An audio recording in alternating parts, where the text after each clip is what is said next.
ये सवाल मैं सुहेल वराइद साहब के सामने रखती हूँ, चूँकि हामिद मीर साहब और सुहेल वराइद साहब दोनों जो हैं कई मैं कहूँगी दहाइयों से जो हैं इलेक्शंस कवर कर रहे हैं। सुहेल वराइद साहब बहुत बड़े पैमाने के ऊपर इलेक्शन होगा। जो साकी साहब कह रहे हैं कि ये अब तवक्को की जा रही है कि जो भी बंदा जीतेगा वो अवाम की तरफ से नहीं जीतेगा, ये पहले से मैच फिक्स्ड होगा। इतना बड़ा मैच फिक्स करना मुमकिन भी होगा कि नहीं होगा?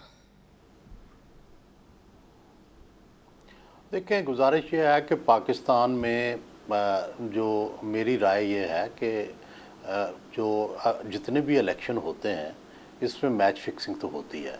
और आपने 2013 2018 का इलेक्शन जो हालिया इलेक्शन था उस वक़्त हमें पता है कि जो एजेंसियां थे और तमाम इदारे थे वो नून को दबाने के लिए और पीटीआई को ऊपर लाने के लिए हर तरह के हथकंडे जो है इस्तेमाल कर रहे थे।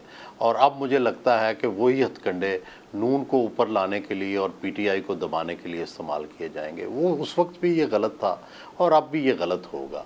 लेकिन चूँकि एक ग्राउंड रियलिटी है, हमारी मुखालफत के बावजूद भी और हमें नापसंद करने के बावजूद भी और मुल्क के लिए ये एक बहुत बड़ी ज़्यादती के बावजूद भी ये वो कर लेते हैं और वो मैनेज कर लेते हैं। हमने देखा है कि इलेक्शन डे पे तो बहुत बड़ी धांधली करना मुश्किल होता है, लेकिन इलेक्शन से पहले ही इतना कुछ खेल खेला जाता है कि नताइज जो है वो अपनी मर्ज़ी के ले लेते हैं। पिछली दफ़ा बड़ी उन्हें मुश्किल थी कि किस तरह नून जो है उसको कंटेन किया जाए, पंजाब में स्पेशली, लेकिन अल्टीमेटली आपने देखा कि उन्होंने कंटेन कर लिया। और रावलपिंडी, फैसलाबाद जैसे जो मजबूत किले थे नून के, वो उन्होंने पीटीआई को दे दिए।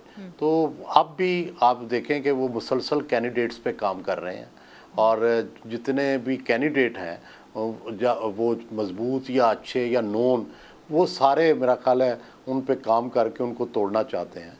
ये मुल्क के लिए, जमहूरियत के लिए तो अच्छा नहीं है, लेकिन जो इलेक्शन के रिज़ल्ट्स हैं वो ज़ाहिर है फिर उनकी मर्ज़ी के मुताबिक